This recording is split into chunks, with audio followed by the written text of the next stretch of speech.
Welcome to our final segment on the Beatitude life, the good road that's open to everyone.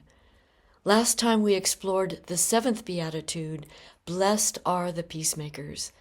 Now we'll look at the eighth Beatitude, Blessed are those persecuted for the sake of righteousness. And our question? What wounds am I willing to bear for the sake of justice, generosity, healing, and peace? This Beatitude both challenges and invites us to be part of Jesus' revolutionary movement for a world that works for everyone, what I call the land of the right side up. Blessed, the teacher insists, are they who are persecuted for the sake of righteousness, for theirs is the fullness of heaven. And now his language shifts from a safe third-person plural to something unsettlingly direct. Blessed are you when they insult you and persecute you and utter every kind of evil against you because of me. He sounds like a madman. Rejoice, he says, and be glad, for your reward will be great in heaven. For Jesus, heaven is not elsewhere or elsewhen. It's here and now.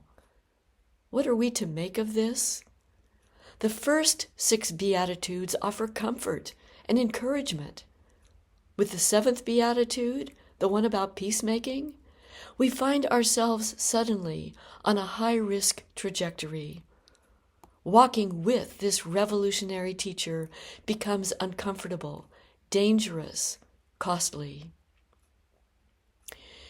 If peacemaking can put you in the middle of conflict, the 8th Beatitude will turn you unmistakably toward a place you do not want to go.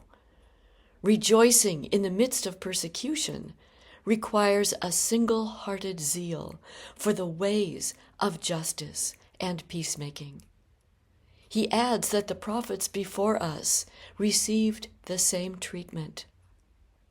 Challenging unjust power arrangements can cost you your life. And what's the takeaway?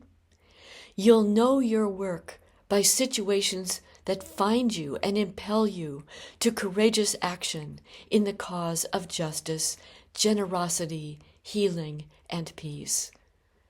Maybe your work of justice and peace is to be a protector, a witness, or to accompany people targeted by authorities. Maybe your work is to speak truth to power with love, expose unjust power arrangements, and press for the good. So ask yourself, what wounds do I bear for the sake of justice and peace?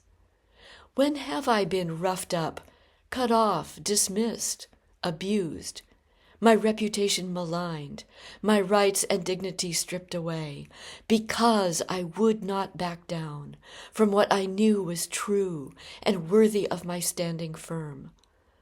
When have I stood firm in love's total and inescapable claim on my life and paid a price?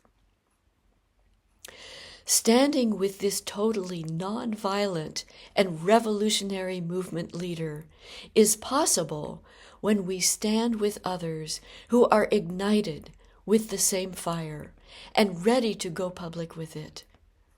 Gandhi and King built their liberation movements on these principles of Jesus' liberation movement, outlined in Matthew's Gospel, chapters 5 through 7. These teachings offer both challenge and blessing in the work of justice, healing, and peace. Living the Beatitudes is your sure path to becoming a real human being. And trust me, you'll know the magnitude of the invitation by the intensity of the pushback. Thank you for journeying with me through the Beatitudes.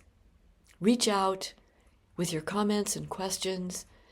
Much of what we've covered appears in my book, Gospel Vulnerability, the Key to Costly Love. Learn more about my work, read sample pages of my books, and purchase Author Direct.